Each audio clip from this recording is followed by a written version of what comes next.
Bienvenue à la Cité des Vainqueurs par la foi, également connue sous le nom Église CVF. Notre vision repose sur 1 Jean 5,4 dans les Écritures qui dit que tout ce qui est né de Dieu triomphe du monde, et la victoire qui triomphe du monde, c'est notre foi. Consacré au Seigneur. C'est pourquoi nous prêchons la parole de foi qui transforme le chrétien en vainqueur. Le pasteur Emmanuel Diko Ngwama, enseignant et spécialiste de la parole de foi, est en charge de ce ministère qu'il a fondé en 2014 sur l'instruction du Seigneur. Bien-aimés dans le Seigneur, bonjour. Je suis dans la joie de partager la parole de Dieu avec vous aujourd'hui. C'est ça qui nous a produit pleinement dans notre nouvelle série qu'on a commencée dimanche dernier. Tu es Yahweh. Et lorsque le Seigneur nous apprend à prier, il nous dit que ton nom soit sanctifié. En d'autres termes, en apprenant à connaître Dieu par son nom, on a une révélation spéciale de sa personne. Une révélation spéciale de sa personne libère une puissance, libère une présence encore plus extraordinaire. Il a dit à Moïse, tu diras aux enfants d'Israël que je suis celui qui suis. N'est-ce pas?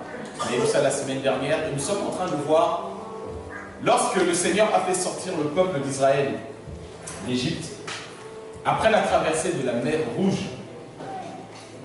la première manifestation que Dieu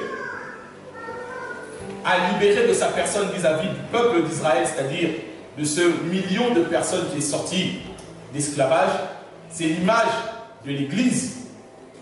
Il a dit, je suis l'Éternel qui te guérit.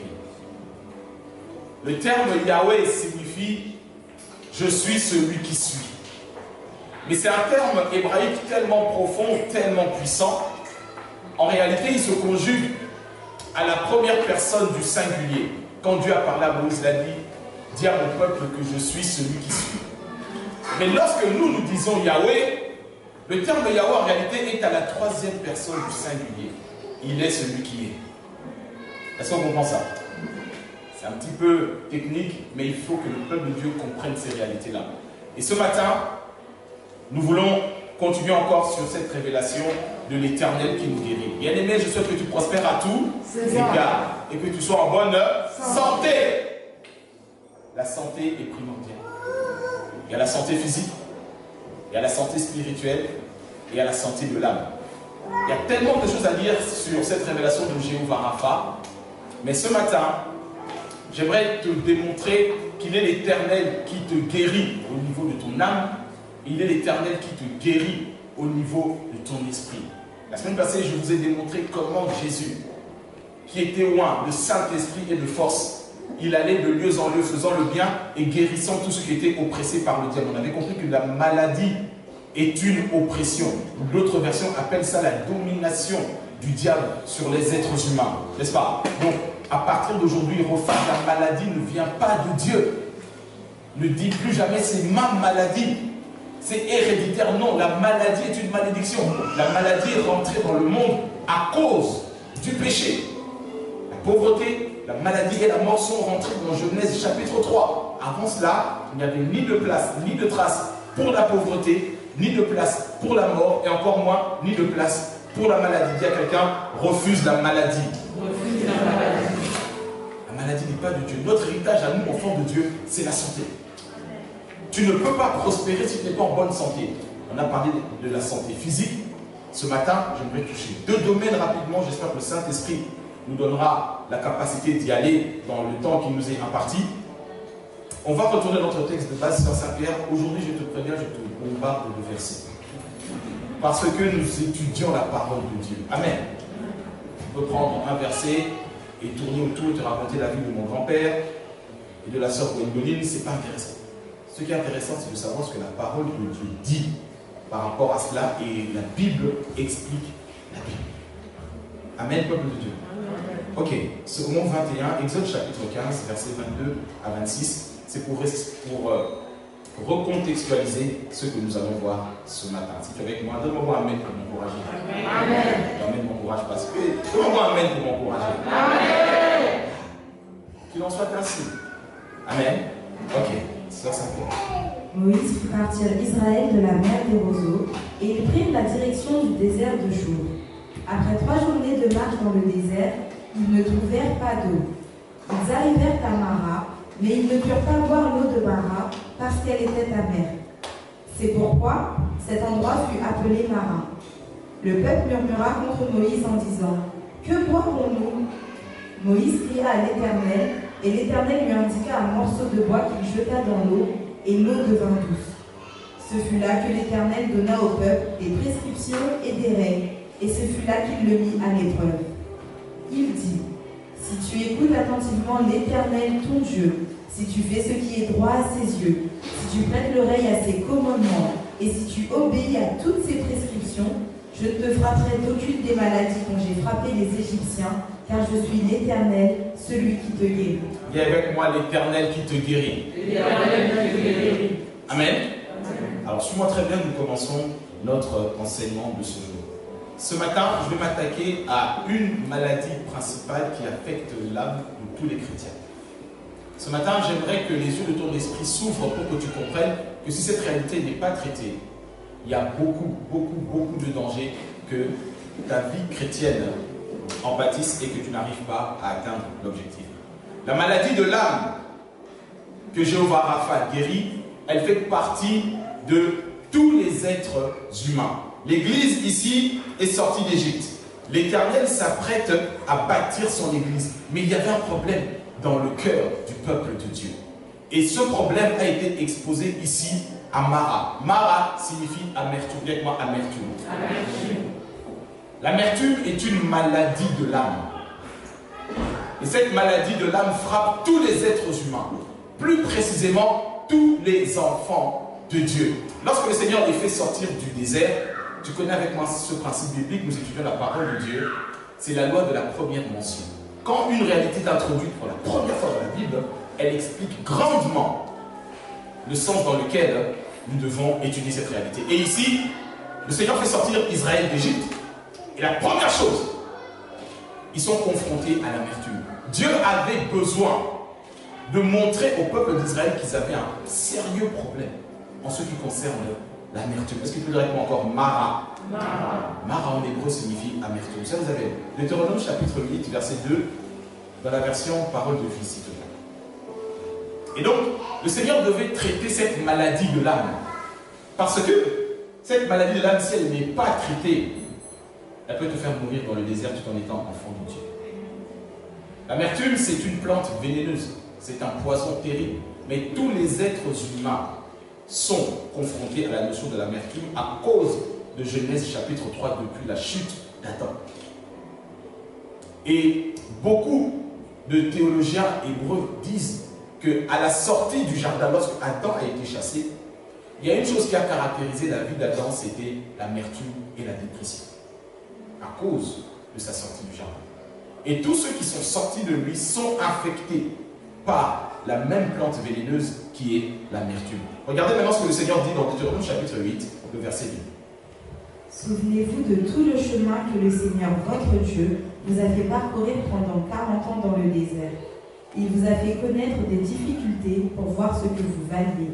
Il voulait savoir ainsi ce que vous aviez dans le cœur et si vous vouliez respecter ses commandements, oui ou non. Donc, comprends ceci, en tant que chrétien, enfant de Dieu, il y a deux volets dans cette notion de maladie de l'âme qui est l'amertume. Il y a l'amertume que nous héritons de notre nature pécheresse, c'est-à-dire du bagage de notre père, de notre mère, de tout ce que nous avons hérité de nos parents. Et il y a aussi l'amertume que nous héritons dans notre marche avec Dieu. Je vais expliquer. Le Seigneur ici dit, je t'ai fait connaître des difficultés pour que tu saches ce qu'il y a réellement dans ton cœur. Bien-aimés, nous tous, hommes de Dieu ou pas, sacrificateurs ou pas, de ce que nous avons hérité du parcours de la vie, personne ne peut dire qu'il a vécu une vie de bisounours du début jusqu'à la fin. On a été confronté à des déceptions, on a été confronté à des trahisons, on a été confronté à des abandons, à des choses qui ont blessé notre âme, n'est-ce pas? C'est pour ça que David dit dans le psaume 23 que si l'Éternel est mon berger, il restaure quoi? Mon âme.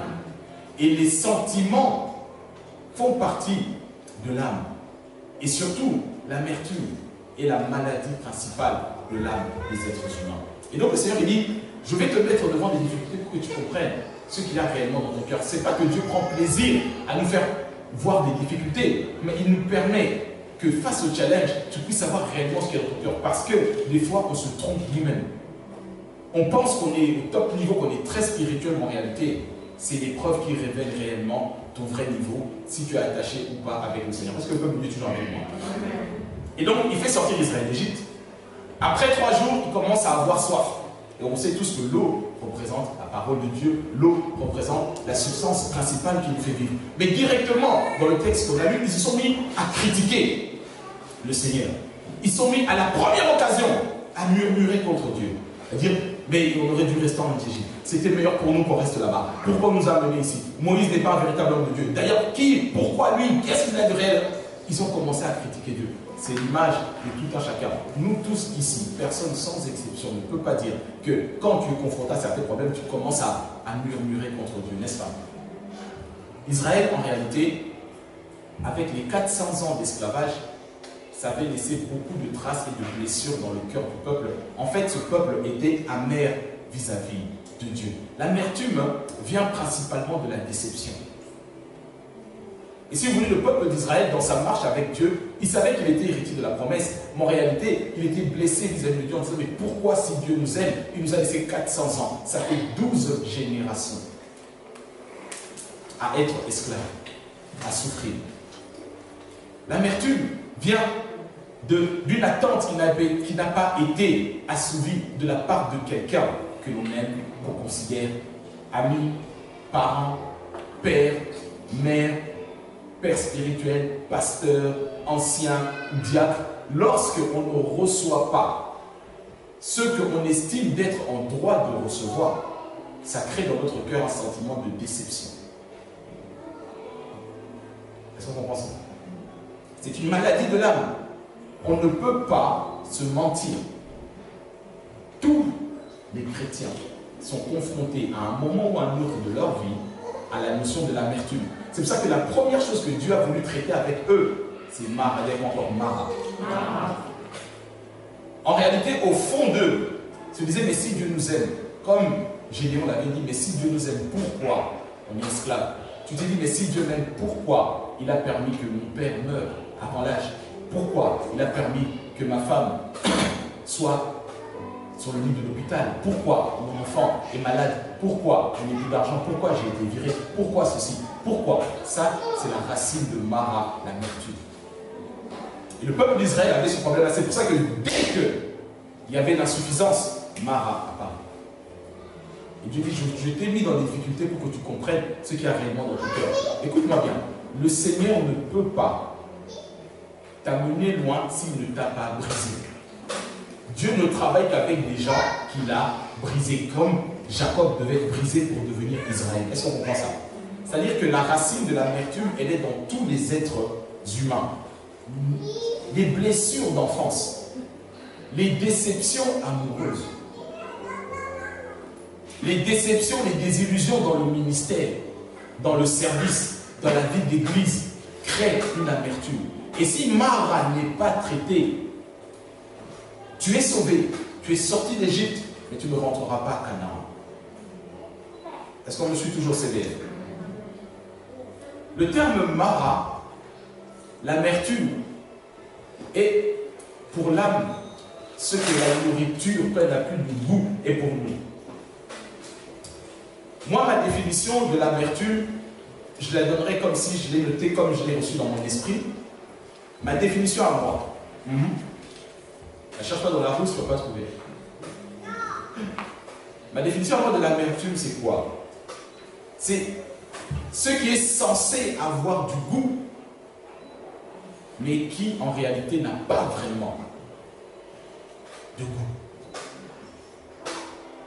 Je rajoute, je dis c'est quelque chose qui est censé avoir du goût, mais qui en réalité possède un arrière-goût. C'est-à-dire un sentiment d'inachevé, de regret, de colère, de frustration ou d'injustice. Tu t'attendais à recevoir quelque chose qui a du goût, mais en réalité, tu reçois quelque chose de bien, mais derrière, il y a comme un arrière-goût.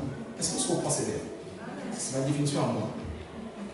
Ce qui est dans mon âme et dans mon esprit. C'est quelque chose qui laisse un goût ou une sensation bizarre dans la bouche et même dans le ventre. Et pourtant, ça semble être bon. Et c'est même bon des fois pour toi. Mais au-dedans, il y a quand même quelque chose, soit qui pique ou qui passe mal. Bien aimé, c'est le bagage de tout enfant de Dieu. Te dire le contraire, c'est te faire croire que dans toutes les églises, ça sera toujours les bisounours du 1er janvier au 31 décembre. Dans ton parcours avec le Seigneur, c'est faux. Le Seigneur a besoin de traiter l'amertume dans la vie de tous les chrétiens. Viens encore avec moi, Mara. Et lorsque l'amertume n'est pas bien traitée, ça développe en nous un sentiment de confusion vis-à-vis de Dieu, vis-à-vis de la parole de Dieu, vis-à-vis même de la bonté que Dieu a pour nous. On se dit, mais si Dieu est réellement bon, pourquoi il a permis que mon père meure du Covid? Tu viens louer Dieu, mais au-dedans de toi, quand même, il y a un arrière-goût.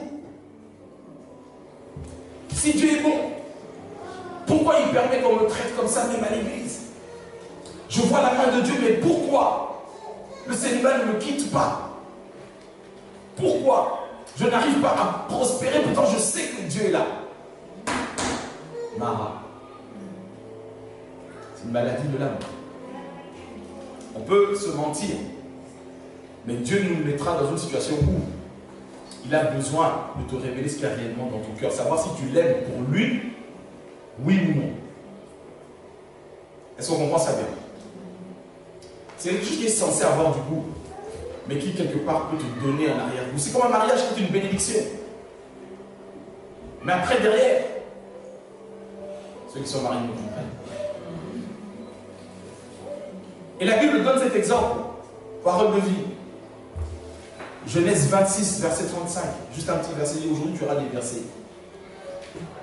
Ce sujet est trop important pour le négliger. Genèse chapitre 26, verset 35, la version parole de vie. On nous parle ici de Rebecca, la femme d'Isaac. Son fils Ésaü se marie. C'est censé être une bonne chose. Mais regardez ce que la Bible dit des épouses de ces belles filles en fait. Qu'est-ce que la Bible dit? Elles rendent la vie difficile à Isaac et à Rebecca. D'autres versions disent elles rendent la vie amère. Je second 21, c'est de voir. Elles rendent la vie amère.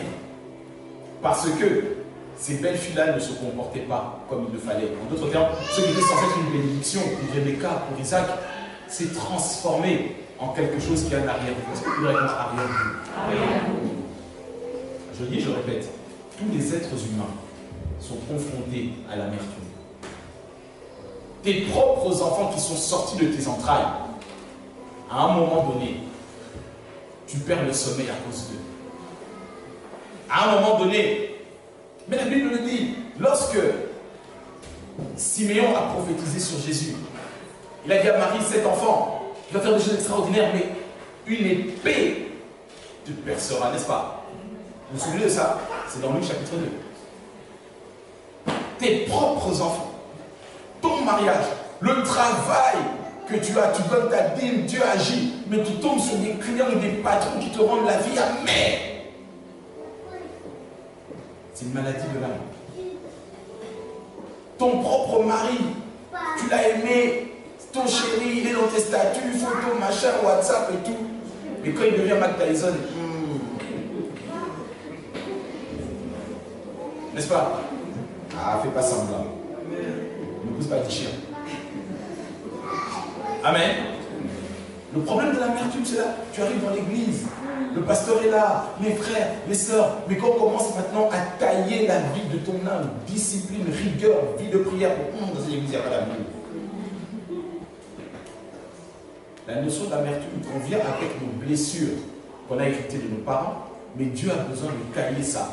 Et il te permet d'arriver dans des difficultés pour que tu saches réellement ce qu'il y a dans ton cœur. Tu dis que tu es chrétien, tu es enfant de Dieu, mais tu n'arrives pas à pardonner. Dieu fera en sorte qu'il y ait des gens qui t'offensent pour traiter le problème du pardon.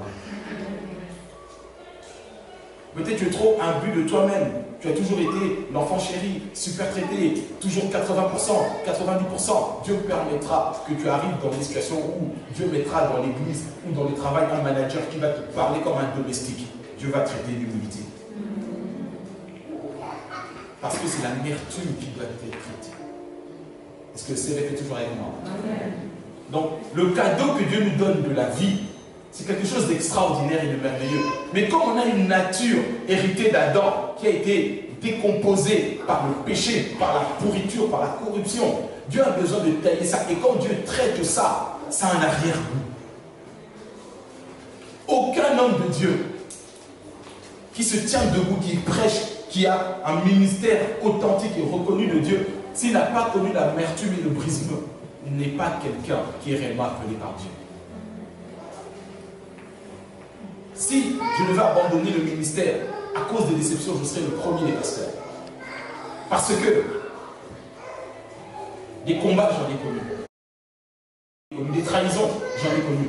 De la part des hommes de Dieu et des proches, de la famille, des parents. Mais Dieu permettait ça pour traiter ce qu'il y avait dans mon cœur. Aujourd'hui, je peux me lever et parler d'amertume sans rougir devant Dieu, devant les hommes, parce que le monde spirituel sait que j'ai combattu le bon combat. J'ai achevé ma course et j'ai gagné ma foi. Ce n'est pas de la vantardise, frère, c'est un témoignage vivant. Et si tu veux que Dieu se serve de toi, tu as reçu un appel, un couloir pour aller loin avec Dieu. Tu es même appelé dans les 5 principaux ministères. Sache que Dieu doit traiter Mara. Est-ce qu'on me suit toujours? Regardez maintenant, je vous ai toujours dit que l'Ancien Testament, c'est l'ombre des réalités à venir. Ézéchiel chapitre 3. On va commencer par Ézéchiel chapitre 2 dans la version second 21 si vous avez. Chapitre 2.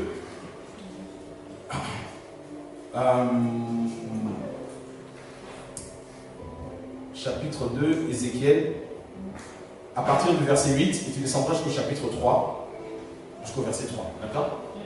Dans la version second 21. Suis bien ceci, ça, c'est l'ombre des choses à venir, tu vas comprendre. Vas-y. Quant à toi, fils de l'homme, écoute ce que je vais te dire. Ne te montre pas rebelle comme cette communauté de rebelles. Donc Ézéchiel ici représente les chrétiens. Ézéchiel te représente toi, dans ta relation avec Dieu. Ok, jusque-là? Ok, continue sur ça. Ouvre ta bouche et mange ce que je vais te donner. J'ai regardé et j'ai vu qu'une main était tendue vers moi. Elle tenait un livre. Il l'a déroulé devant moi. Écrit de 2 côtés, il contenait des complaintes, des lamentations et des gémissements. Il m'a dit, fils de l'homme, mange ce qui est devant toi. Mange ce livre et va parler à la communauté d'Israël. Donc on comprend que ce qu'il doit manger ici, c'est la parole de Dieu, n'est-ce pas? C'est la parole de Dieu, remplie de bénédictions, remplie aussi de châtiments ou autres. Ça doit traiter la vie pécheresse, la vie de l'âme de l'homme. Et donc, il avale cette parole. C'est comme quand tu viens ici, tu écoutes la parole de Dieu, tu reçois Jésus dans ta vie comme Seigneur et Sauveur. Continue. J'ai ouvert ma bouche et il m'a donné ce livre à manger. Il m'a dit, fils de l'homme, nourris ton ventre et remplis tes intestins avec ce livre, celui que je te donne. Alors, je l'ai avalé, et dans ma bouche, il a été doux comme du miel. Amen. La parole, quand on te la donne, tu la reçois, elle est douce comme le miel. Tu dis, Dieu est là, c'est bon, enfant de Dieu, vainqueur par la foi. Tu avances, c'est doux comme le miel, et c'est vrai. Mais quand cette parole commence à rentrer dans tes entrailles, elle commence à travailler et à tailler. Elle commence à te reformater. Elle commence à changer ce qui ne va pas. Elle commence à... Et là, Mara entre en action. Descends directement, s'il te plaît, au verset 14. Chapitre 3. L'Esprit m'a donc enlevé et m'a emporté. Je suis parti, amer et furieux, tandis que la main de l'Éternel agissait sur moi avec puissance. Ça veut dire que tu peux être sous l'onction, avec puissance, mais l'amertume agit en toi. Certaines déceptions de situations qui sont insolvables, tu pries, tu sers Dieu, mais pourquoi mes enfants ne se marient pas? Pourquoi ma maladie ne finit pas? Pourquoi mon mari a de telles faiblesses? Pourquoi ces choses-là? Et pourtant ici il dit, la main de l'Éternel agissait puissamment dans ma vie. Prenons ensemble. Tu dis, mais je ne comprends pas telle situation. Est-ce que Dieu voit ou il ne voit pas? Est-ce qu'il entend ou il n'entend pas? Et pourtant, tu reçois la parole, elle est douce comme le miel. Elle apporte la vie, elle est sucrée. Mais quand elle commence à travailler les vérités des choses cachées, Dieu va traiter Mara. Il est Jéhovah Rapha, l'Éternel qui nous guérit. Amen. Apocalypse chapitre 10, versets 8 à 11, paroles vivantes, s'il te plaît. Apocalypse chapitre 10, versets 8 à 11. Si tu as trouvé, est-ce que tu peux dire un bon amen? Amen. Ça, c'est un amen à plein d'amertume. Je refuse au nom de Jésus. Si tu es avec moi, donne un bon amen. Amen. Yes. Allons-y. Pour la seconde fois, la voix céleste se fit entendre. Va, me dit-elle, prends le livre ouvert dans la main de l'ange qui se tient debout sur la mer et sur la terre. Je m'approchai donc de l'ange en le priant de me remettre le petit livre. Tiens, me dit-il, avale-le, mais je te préviens, il te sera dur à digérer et te remplira d'amertume, bien que dans ta bouche, il te paraîtra doux comme du miel. Amen. Ça, c'est la réalité de la vie chrétienne. Si on te prêche autre chose, on te ment. Est-ce qu'on me suit? L'ange représente ici l'envoyé de Dieu. Moi, je suis l'ange angelos. En grec, ça signifie celui, le messager. Il te dit ceci. Il dit, avale-le. Mais je te préviens, il te sera dur à digérer et te remplira d'amertume. Bien que dans ta bouche, il te paraîtra doux comme le miel. En d'autres termes, quand tu avais l'habitude de dire, moi, on ne me parle jamais comme ça, ni ma mère, ni mon père. Tu arrives à l'église, de toute façon, tu dis, tais-toi, ferme ta bouche et prie. Mais il n'est pas les dieux. Si, il traite Mara. Est-ce qu'on me suit? On t'en dit, mais toi, tu es trop orgueilleux, tu parles trop là. Assis-toi, prie et tais-toi. Oh non, non, non, non, Dieu est amour. Dieu est amour, mais il traite Mara. Est-ce qu'on me comprend? Quand je dis à mes frères, il faut semer, il faut faire ceci, faire cela. Non, on ne me dicte rien. Si Dieu traite le côté. On peut dire Negma. Si, hein? Bon, les Guadal comprennent. Je veux dire ceci. Le Seigneur ne peut pas aller loin avec toi s'il n'a pas changé l'eau amère en eau douce. Mais ça se passe par le fait de... C'est comme une opération chirurgicale qu'on fait, ça taille, sans anesthésie. Comme la péri. Est-ce qu'on se comprend? Et donc il dit, je te préviens, il te sera dur de digérer, il te remplira d'amertume. C'est vrai, dans ton parcours avec Dieu, le Seigneur permettra que tu sois face à des impossibilités où il te brise et tu tombes de haut. Et là, le Seigneur veut voir comment tu vas réagir. Tu seras toujours avec lui ou pas? Ou les choses ne rentrent pas dans ta logique, parce que ta logique n'est pas la logique de Dieu. Il y a des choses que nous, en tant que sacrificateur, tu peux prier pour une personne, tu jeûnes, le Seigneur dit non. Et la personne meurt, elle part. Qu'est-ce que tu fais? Tu laisses Dieu? Non. Le Seigneur veut voir ce qu'il y a dans ton cœur. Tu peux être là, tu peux prier pour la santé de ton fils, tu peux prier pour ton mariage, tu peux prier pour tes études, pour ce nouveau job, tu as tout fait, tu as fait ton stage, tu as tout fait, tu es surqualifié, mais tu ne le prends pas. Et ça crée une amertume dans ton cœur. Dieu veut traiter Mara. C'est une maladie de l'âme. Il dit oui, tu viens à l'église, ce sera bon et doux, mais il y a des moments où ça va te remplir d'amertume et de colère. Et c'est là justement que c'est bon que Dieu doit traiter. Tu peux prendre le verset 9, s'il te plaît, sur Isabelle, descends jusqu'au verset 11. Je m'approchai donc de l'ange en le priant de me remettre le petit livre.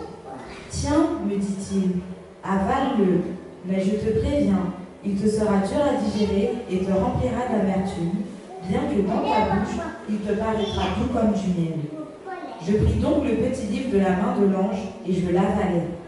Dans ma bouche, effectivement, il eut la douceur du miel. Mais, après l'avoir mangé, je ressentis des douleurs à l'estomac et mon corps fut rempli d'amertume. Est-ce qu'on comprend ça? Donc, quand tu traverses des moments de tristesse, n'abandonne pas. Quand tu traverses des moments de désillusion dans ta marche avec Dieu, dans l'église, n'abandonne pas. Dieu traite Mara. Quand ton mari, tu as tellement aimé, tu as jeûné, tu as prié, tu as eu la robe blanche, tu arrives ici, que derrière, il se change en catcheur. N'abandonne pas, ma soeur.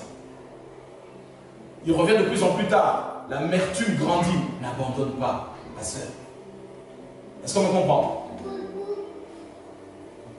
Je ne dis pas d'aller chercher un païen dans la brousse et dire Dieu travaille mon marat. Non. On parle ici des enfants de la bergerie. Est-ce qu'on comprend? Dieu a appelé le pasteur à paître les brebis, pas à paître des tigres ni des gorilles. Parce que dans la bergerie, il peut y avoir des boucs. Têtus comme tout. Des béliers n'en font qu'à leur tête et que leurs cornes. Et ils sont dans la bergerie. Mais les léopards, les guépards, est-ce qu'on se comprend bien? Alors, on est où, sœur Isabelle? Verset 11. Verset 11. Alors, on m'expliqua. Écoute, non, encore une fois, tu devras prophétiser et dévoiler les plans de Dieu concernant beaucoup de peuples, de nations, de langues et de rois. Donc, on comprend ici que c'est le message que Dieu donne à tous les chrétiens. Tu es appelé à parler du Seigneur partout où tu vas, à être un témoignage vivant de la bonté, de la faveur de Dieu. Mais pour cela, le Seigneur doit te traiter. Il doit traiter le manque de pardon. Tu as été déçu par un partenaire. Tu as été maltraité par ton père. Tu as été oublié par ta mère. Dieu doit traiter Mara pour aller loin avec toi. Si ce n'est pas traité, c'est une bombe à retardement. Et à chaque fois que cette réalité n'est pas traitée, tu pourras bien avancer avec Dieu, mais je te garantis que tu arriveras aux portes de Canaan. Mara te ramènera dans le désert et dans l'Égypte. Est-ce que quelqu'un me suit toujours ce matin? Maintenant, tu peux être dans l'église et servir Dieu. Il y a des cas comme ça dans la Bible. Et le Seigneur nous avertit par rapport à ça. On reste dans Second 21. Hébreux chapitre 12. À partir du verset 14, Sœur Isabelle, on descend jusqu'au verset 17. Regardez ce que la Bible dit. C'est un passage que vous connaissez, mais qui rentre vraiment dans le contexte de ce que l'on dit. On peut servir le Seigneur. Tu peux être dans l'église, mais rempli d'amertume, parce que Mara n'a pas été traité. Je te dis, Jéhovah Rapha est l'Éternel qui nous guérit. La maladie de l'âme, c'est la maladie la plus répandue dans nos églises. Je vous garantis que guérir le cancer, guérir la leucémie ou autre, pour le Seigneur, c'est comme ça. Mais Mara, ça prend du temps. Verset 14. Recherchez la paix avec tous et la progression dans la sainteté. Sans elle, personne ne verra le Seigneur. Que celui qui se sanctifie, il fasse quoi? Se sanctifie encore plus. J'aime bien cette version. Progresser dans la sainteté.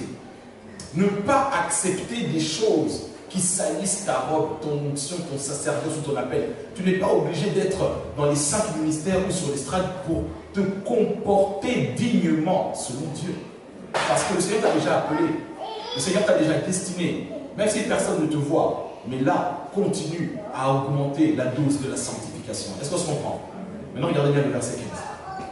Veillez à ce que personne ne se prive de la grâce de Dieu, à ce qu'aucune racine d'amertume produisant des rejetons ne cause du trouble et que beaucoup n'en soient infectés. Ici, la faveur de Dieu, la grâce de Dieu, c'est ce qui fait fonctionner le ministère, c'est ce qui fait fonctionner notre vie. Et ici, Paul nous explique que dans nos églises, ceux qui combattent la faveur, la bénédiction de Dieu, c'est l'amertume. Prenez bien le texte, regardez. Veillez, ça veut dire garde les yeux ouverts, fais attention, check, regarde, à ce que personne ne se prive de la grâce, de la faveur de Dieu, n'est-ce pas? Et directement, il colle ça, il enchaîne ça avec la racine de l'amertume. Parce qu'il dit que la racine de l'amertume produit, c'est une semence qui produit selon son espèce. Et quand Mara n'est pas traitée dans l'église, elle contamine tous les chrétiens. Est-ce que CVF me suit toujours ce matin? Il dit, nous devons veiller, checker, faire attention. Moi, en tant que pasteur, en tant que père spirituel, je dois checker. Quand il y a des racines d'amertume, de rancœur, d'aigreur, de mélancolie, de tristesse, de dépression, de blues, ça produit des semences dans la vie de toutes les brebis. C'est pour ça que Paul dit, fais attention, homme de Dieu, à ce que aucune racine d'amertume ne produise des rejetons, ne cause des troubles et que beaucoup, dis-moi beaucoup, et que beaucoup en soient infectés, contaminés. C'est pour ça que Paul dira à Timothée, veille sur toi-même. La Bible dit, veille sur ton cœur plus que toute autre chose. Parce que l'amertume est dans le cœur. les déceptions amoureuses, les mauvais traitements, les mauvaises paroles. Est-ce qu'on me suit? C'est trop important. On ne peut pas négliger ça. C'est pour ça, Jéhovah Rapha, ce matin, va guérir tous ceux qui m'écoutent. Et si tu dis Amen, qu'il t'en soit ainsi dans ta vie. Amen.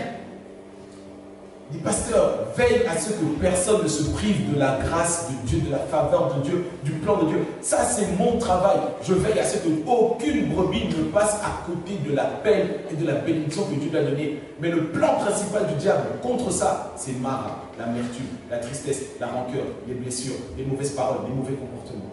Qui que tu sois, nous avons tous été à un moment ou à un autre confrontés à cela. Mais tu dois réussir l'examen. Parce que si l'examen n'est pas réussi et que tu mets la poussière sur le tapis, à un moment ou à un autre, même le jour où tu devrais être ordonné, Dieu s'arrangera pour te ramener en arrière, pour retraiter ce problème. Je te dis vrai. Amen, amen. Verset 16, jusqu'à 17. Veillez à ce qu'aucun de vous ne fasse preuve d'immoralité sexuelle ou ne se montre profanateur comme Ésaü, qui pour un seul repas a vendu son droit d'aînesse. Vous savez que plus tard, il a voulu obtenir la bénédiction, mais a été rejeté. En effet, il n'a pas pu amener son père à changer d'attitude, bien qu'il l'ait cherché avec larmes. Amen. L'amertume, lorsque Mara n'est pas bien traitée, tu commences même à douter de la bonté de Dieu pour toi.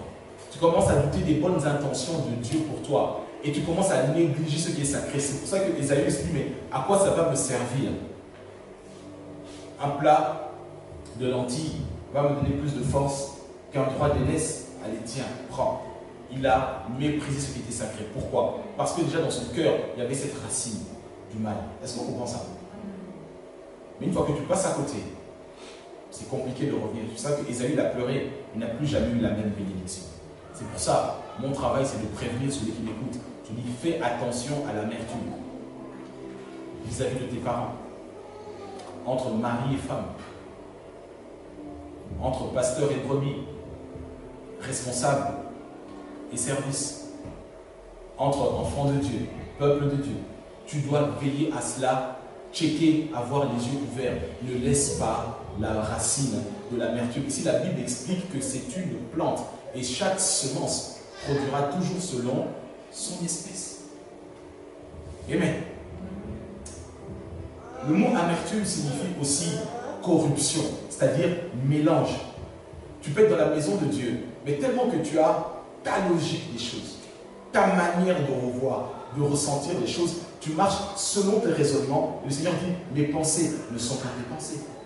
Mes voix ne sont pas tes voix. Et si tu ne fais pas attention, tu peux être là, en train de servir Dieu, mais en réalité, au-dedans de toi, ton âme est corrompue par l'amertume, déception, mélange, convoitise, mauvais sentiments.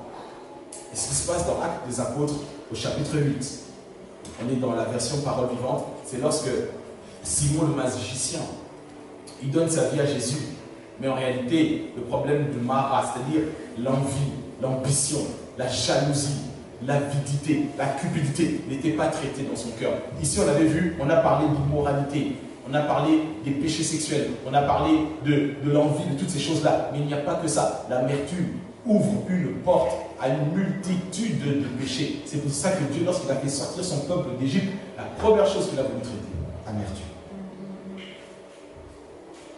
Est-ce que nous ensemble c'est bien? Sœur Saint-Pierre.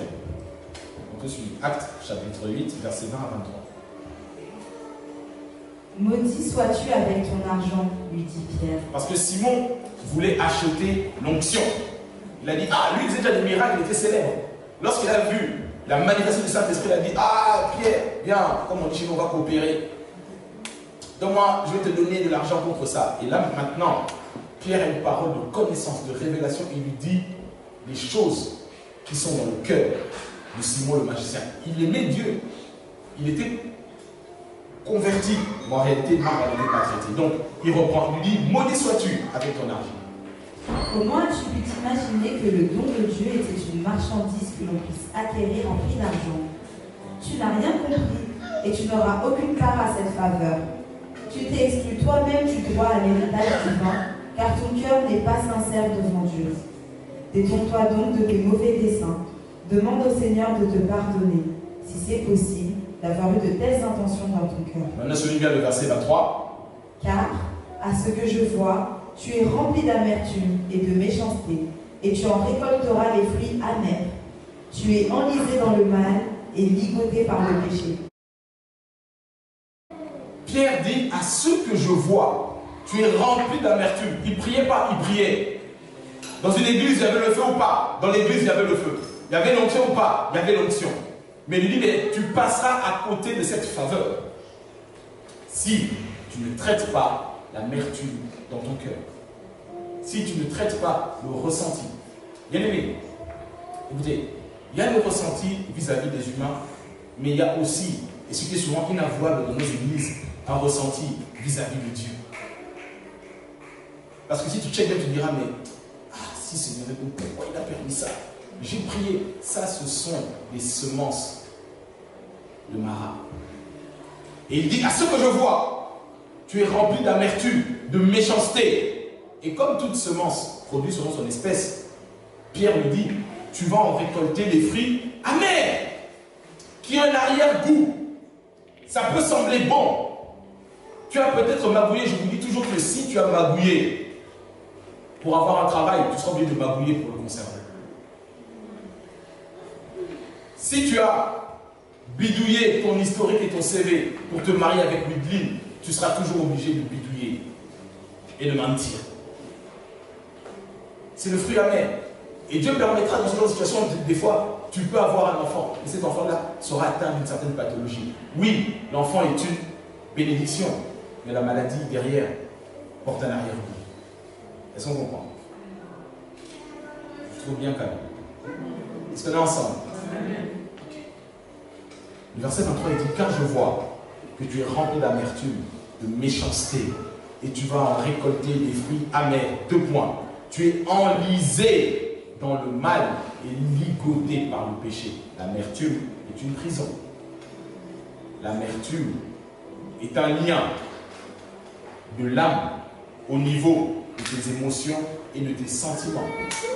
Que tu le veuilles ou non, aujourd'hui, on parle d'une nouvelle saison. Dieu fait rentrer l'Église, les familles de CVF, mais Mara doit être traitée.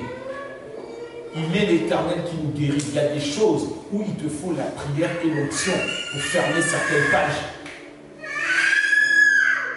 Pour fermer certaines portes et tourner certaines pages pour être plus précis. Est-ce que quelqu'un me suit? Il y a des personnes ici, je le vois dans mon esprit. Tu te souviens de certaines choses qu'on t'a faites il y a 10, 15, 20 ans. Tu n'as peut-être jamais tourné la page. Il faut le faire maintenant au nom de Jésus. Si tu n'arrives pas, tu diras au Seigneur, aide-moi. Mais tu dois tourner la page parce que l'huile, l'onction que tu as, va être contaminée par les mouches mortes. Et ça va finir par faire sentir mauvais. On dirait que tu es chrétien, mais comment tu es chrétien et tu peux te comporter d'une manière aussi mal? C'est parce que l'amertume remplit ton cœur. Et que cela doit être traité. Le Seigneur ouvre une parenthèse dans cette notion d'amertume dans la vie de couple. Et je me suis souvent demandé, mais pourquoi le Seigneur met en garde les hommes par rapport à cela plus que les femmes? Colossiens chapitre 3, verset 19 dans la version Parole vivante. Regardez ce que la parole de Dieu nous dit. La Bible parle ici des relations dans la famille. Et il dit, femmes, soyez soumises à vos époux, c'est-à-dire aidez-les dans leur mission et toutes ces choses-là que vous connaissez, on ne revient pas dessus. Mais par rapport à l'homme, regardez ce que le verset 19 dit. Marie, témoignez à vos épouses beaucoup d'affection. Ne laissez pas l'amertume ou le ressentiment envahir votre cœur et détruire votre union. Amen. Les frères, amen. Amen. Le cœur de l'homme est souvent atteint par l'amertume. Pourquoi? Parce que ce qui est important pour l'homme dans sa vie de couple, c'est d'être respecté, considéré.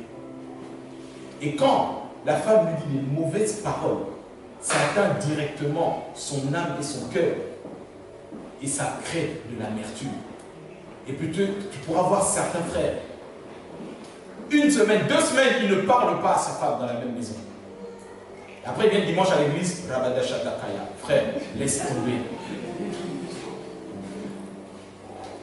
Tu peux voir certains frères, ils terminent le travail à 18h, mais il arrive à 21h30.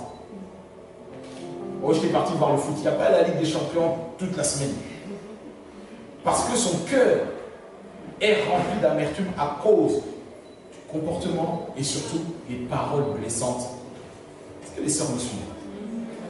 Nous, les hommes, on est très sensibles à cela.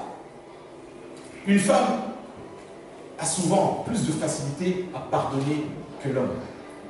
Mais quand le cœur de l'homme est blessé, que l'amertume rentre, Dieu dit c'est très dangereux. Quant à vous, Marie, ne laissez pas l'amertume ou le ressentiment, c'est la même chose, c'est le mara, envahir ton cœur et détruire ton couple.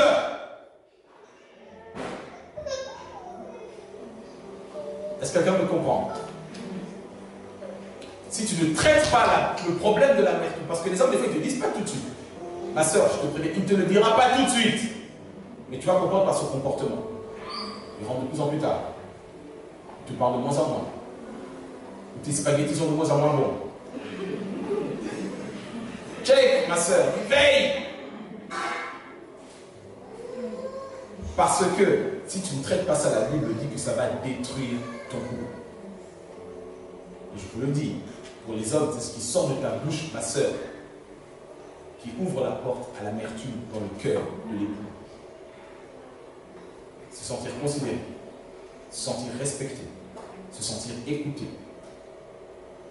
témoigner de l'affection, de la considération, c'est ça qui fait tenir l'homme dans la maison. Et la Bible dit que nous devons témoigner à la femme de l'affection. Pour ceux qui comptent pour l'épouse, c'est l'affection. Et quand on ne reçoit pas l'affection, elle aussi peut être atteinte par l'amertume. Si chacun ne donne pas à l'autre ce qu'il lui doit, la Bible nous dit que le diable rentre et la semence de l'amertume produira toujours la mort. Donc Mara doit être traitée. Est-ce que je parle à quelqu'un? Le Seigneur dira au peuple d'Israël, dit, quand vous commémorez la Pâque, mangez des herbes amères qui vous rappelleront l'esclavage en Égypte. C'est-à-dire que l'amertume, Mara, est toujours liée à l'esclavage, à la servitude. Ici, on a dit à Simon, tu es lié par le lien du péché. Et tu vas manger des fruits amers qui correspondent à la semence qui est au dedans de toi. Église CVF, toi qui m'écoutes par le web, traite Mara. Est-ce qu'on me comprend?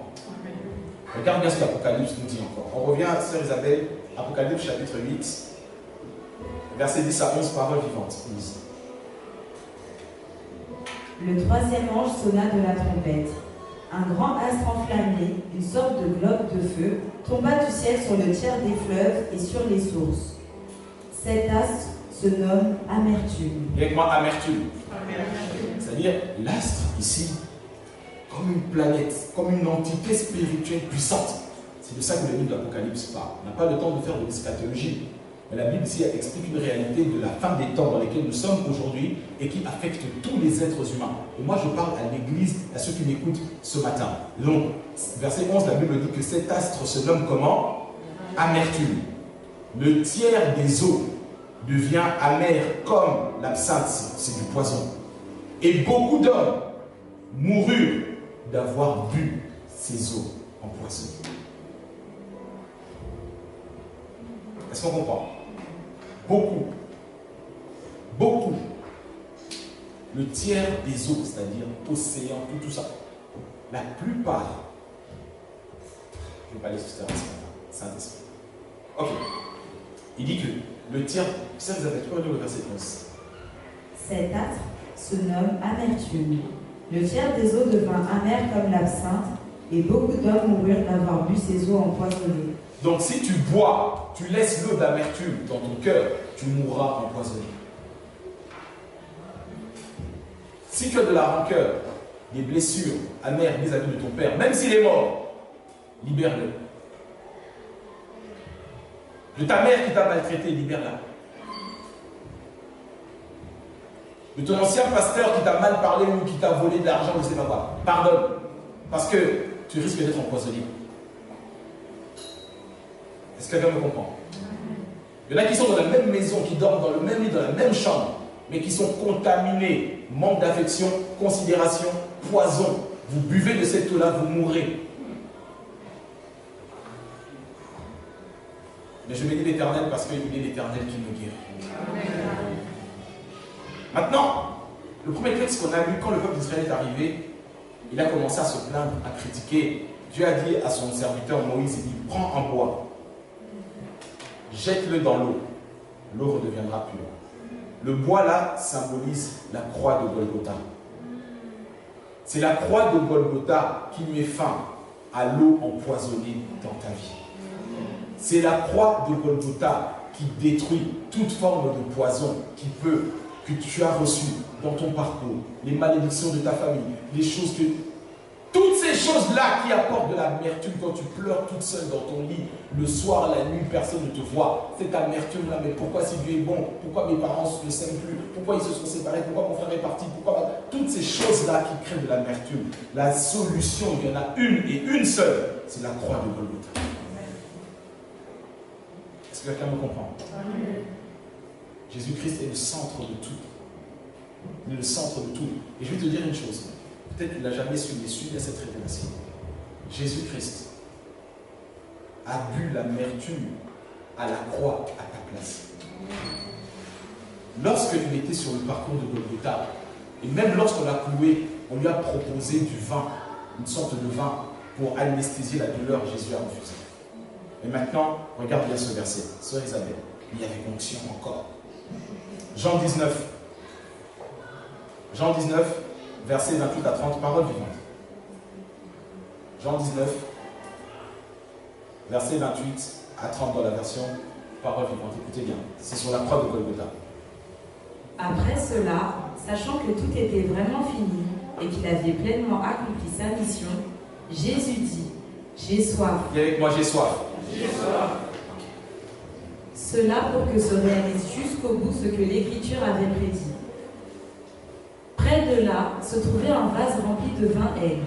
On attacha donc une éponge imbibée de ce vin aigre au bout d'une branche d'hysope et l'on l'approcha de la bouche de Jésus. Quand il eut goûté le vin aigre, Jésus dit, tout est accompli. Il pencha la tête et rendit l'esprit. Amen. Suis bien cette révélation, écoute-moi très bien. Lorsque le peuple d'Israël est sorti d'Égypte, c'est-à-dire que lorsque tu es sorti des malédictions de ta famille, de l'esprit du monde, etc., tu es rentré dans la maison de Dieu, la première chose que Dieu fait, il traite Mara.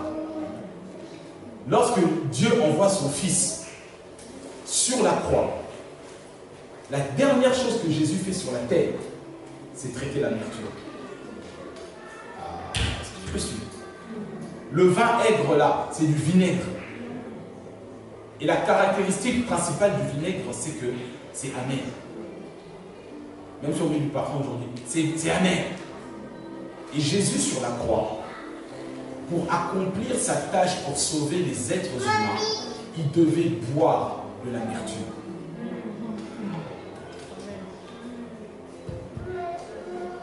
Dans le jardin, il a dit, mon cœur est triste jusqu'à la mort. Son âme était abattue jusqu'à la mort, mais il devait traiter l'amertume. C'est pour te dire, quel que soit le degré de l'amertume, de la déception, de la désillusion qu'on a pu te causer, à tort ou à raison, Christ est la solution. Et si un chrétien vient me dire aujourd'hui, pasteur, moi je refuse de pardonner, ça veut dire que Christ n'a pas encore agi dans ta vie comme il faut. D'autres disent, je pardonne, mais je n'oublie pas. T'es un mafioso? Non! C'est dans la mafia qu'on n'oublie pas. La Bible dit que quand Dieu pardonne, il oublie. Ça ne veut pas dire que tu ne tires pas des leçons de ce qui s'est passé. Mais ça veut dire que tu tournes la page. Jésus, pour dire tout est accompli, s'il n'avait pas bu l'amertume à ta place, Golgotha n'aurait pas été parfait. Alors, quelle est cette blessure que ton mari t'a faite que tu n'arrives pas à oublier? Quelle est cette déception que tu as connue dans l'église que tu n'arrives pas à pardonner? Je dis ce matin, tu as besoin d'être traité au niveau de ton âme. L'eau de Mara te montre tes limites. Et souviens-toi, dans le Notre Père, Jésus dit, pardonne-moi comme moi je pardonne. Ça veut dire que si il y a certains péchés que moi ça ne passe pas, je ne laisse pas passer. Sache que quand Dieu te voit, lui aussi dit, pour moi, il y a aussi ça que je ne laisse pas passer. Est-ce que l'Église est toujours avec moi ce matin? Je me sens triste. J'arrête, j'arrête ou bien c'est fini?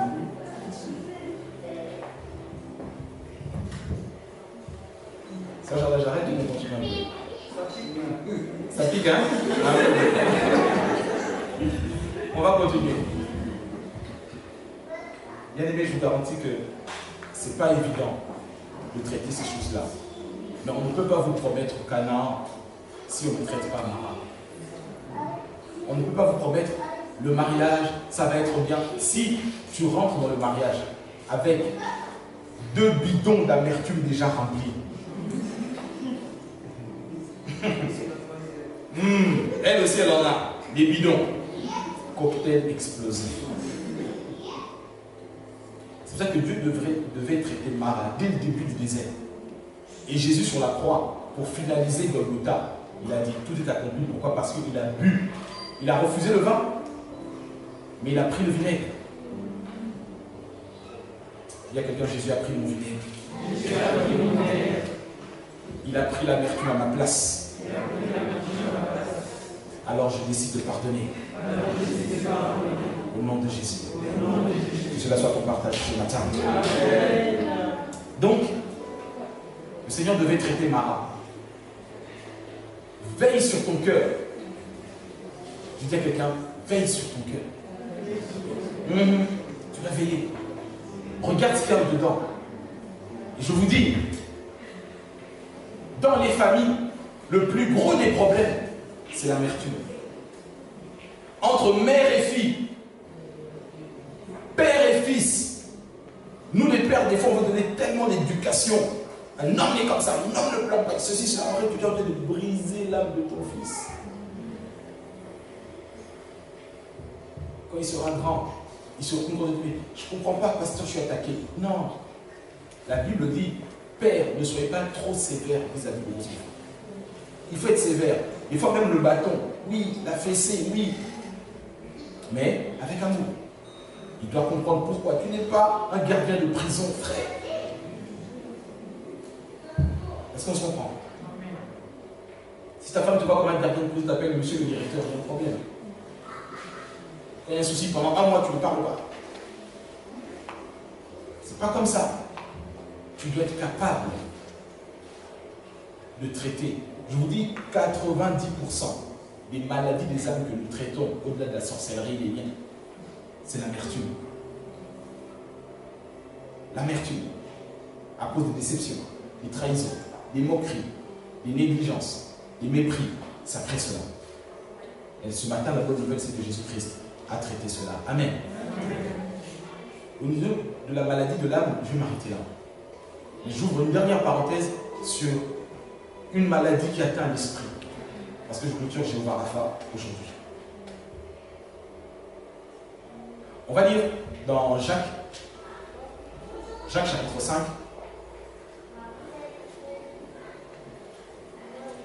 les versets 14 et 15 uniquement. Je ne vais pas être long. Je me suis laissé guider par le Saint-Esprit. On a compris que le Seigneur va vraiment traiter les problèmes de notre âme ce matin. Mais il y a aussi une réalité que nous éprouvons au niveau de notre esprit. Est-ce que quelqu'un est toujours avec moi? Regardez, dans la version second 21, Jacques chapitre 4, versets 14 à 15. Vous connaissez ce verset, mais ce matin, j'aimerais te le faire voir d'une manière différente. Quelqu'un parmi vous est-il malade, qu'il appelle les anciens de l'Église, et que les anciens prient pour lui, en lui appliquant de l'huile au nom du Seigneur. La prière de la foi sauvera le malade, et le Seigneur le relèvera. S'il a commis des péchés, le pardon lui sera accordé.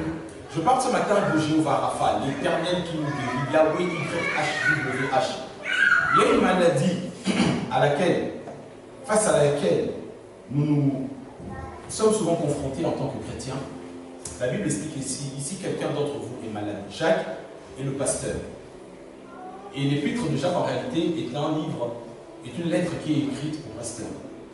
Et il explique comment l'Église doit fonctionner. Jacques, le frère de notre Seigneur Jésus-Christ, il dit, si quelqu'un est malade, qu'il appelle les anciens, c'est-à-dire les hommes spirituels, ceux qui enseignent, ceux qui sont dans les 5 principaux ministères, ou même les diacres qui reçoivent une délégation spéciale pour prier pour les gens, pour faire l'onction d'huile. Pourquoi? Parce que ici, le terme maladie, ici, c'est le terme grec asthénia. Asthénia, ça signifie littéralement la fatigue. Ça signifie faiblesse. Ça signifie perdre ses forces. Ça signifie asthénie. Asthénia, en grec, ici, c'est ça. Ça veut dire que tu peux être enfant de Dieu. Dans ta marche avec le Seigneur, à un moment donné, ton esprit est fatigué. À cause des combats, à cause des oppressions, à cause des attaques, à cause de la vie de l'Église, de la vie de famille que tu dois gérer. À cause de toutes ces choses-là, des fois, ton esprit est affecté et il est fatigué. Et quand ton esprit est affecté et fatigué, ton corps aussi tombe malade après. Et donc, Jacques ici dit, si quelqu'un est asthénique, néologisme, si quelqu'un souffre d'asthénie, c'est-à-dire de lassitude spirituelle, il n'arrive plus à prier comme il faut, il est fatigué, il n'avance plus dans sa marche avec Dieu. Il faut que des hommes de Dieu consacrés viennent prier pour lui en lui faisant l'onction d'huile. Ici, l'onction d'huile dont on parle ici, tu sais que l'huile c'est le symbole de la présence du Saint-Esprit. Ici, on pose un acte prophétique, c'est-à-dire qu'on pose un acte dans le naturel. L'huile sur toi provoque une réaction dans le spirituel. Ça veut dire que l'onction, la puissance, l'autorité dans la vie de celui qui prie pour toi va directement impacter ton esprit et te relever.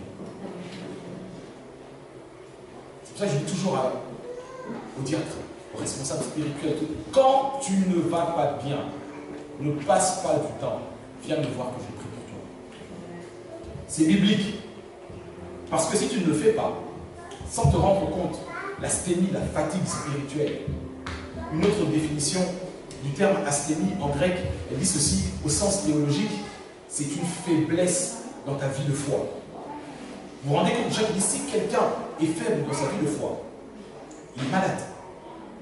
Il doit appeler les anciens, c'est-à-dire les pasteurs, etc., qui font l'onction d'huile sur lui. Et ensuite, la prière de la foi guérit le malade. Pourquoi? Parce que notre esprit, c'est ce qui nous soutient. La Bible dit, l'esprit de l'homme le soutient dans la maladie. Mais un esprit déprimé, un esprit abattu, qui peut le relever? Tu trouves ce passage dans Proverbe 18, 14.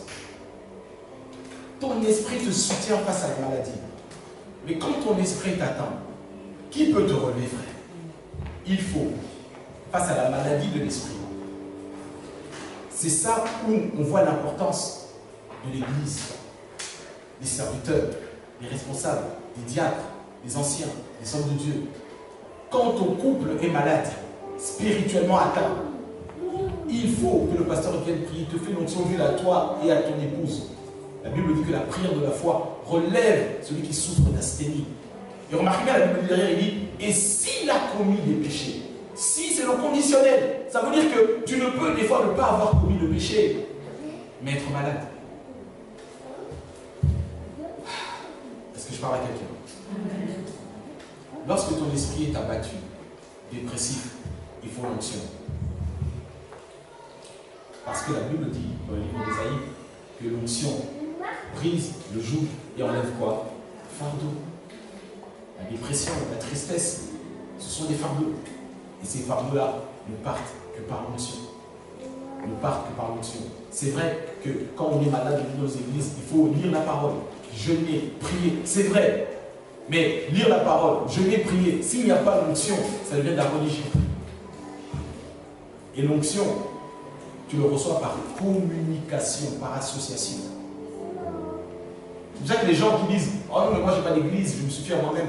Quand tu seras dans l'asthénie, qui va prier pour toi? La Bible dit l'esprit abattu, qui va le relever? On ne peut pas te faire l'onction d'huile à distance. Il faut qu'il y ait quelqu'un qui soit loin par Dieu parce que c'est l'onction qui est dans son esprit impacte et relève ton esprit qui est abattu. Oui, par téléphone, un homme de Dieu prie pour toi, c'est vrai. Mais si tu regardes que les vidéos, comment avoir l'onction? C'est pour ça que tu as besoin d'être planté quelque part et avoir une couverture spirituelle. L'onction brise le joug. La maladie de l'âme, principalement, j'ai parlé ce matin de Mara parce que ça atteint tout le monde. L'asthénie, la fatigue, la lassitude spirituelle, Jéhovah Rapha traite ça aussi. Moi, en tant que pasteur, toutes les semaines, quand je prie ici pour toute l'église, je dis à chaque fois cette prière. Je déclare que tu prospères à tous égards. Surtout que tu sois en bonne santé, comme prospère l'état de ton âme. Mais si ton âme est atteinte par l'amertume, même ton parler en langue ne sert à rien. Est-ce que c'est vrai, monsieur, toujours? Pour finir, ce passage dans le livre de Jérémie, c'est le dernier verset, on va s'arrêter là. Jérémie chapitre 8. Le prophète Jérémie, il traverse des moments difficiles, il regarde ses contemporains, il commence à dire, mais est-ce que Dieu nous a abandonnés? La maladie nous frappe. Regardez. Jérémie chapitre 8, dans Second 21, le verset 22.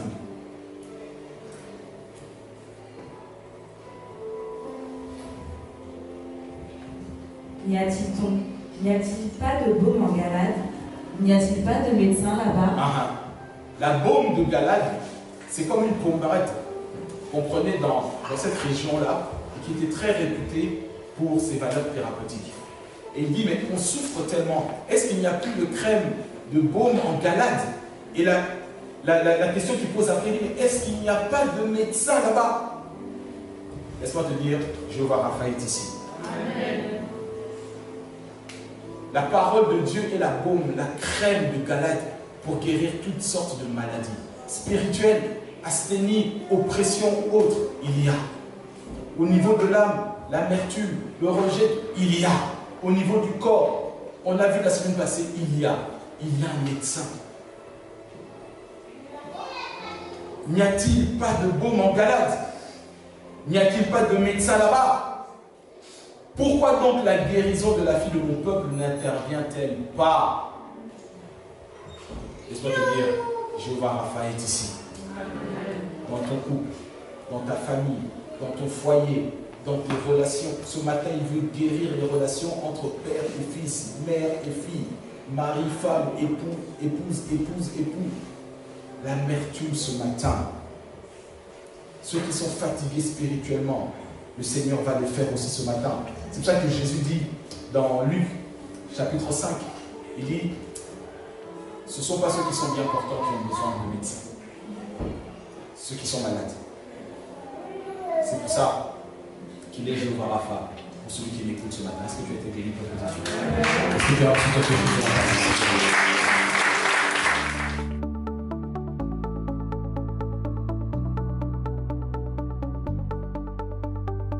Bienvenue à la Cité des Vainqueurs par la foi, également connue sous le nom Église CVF.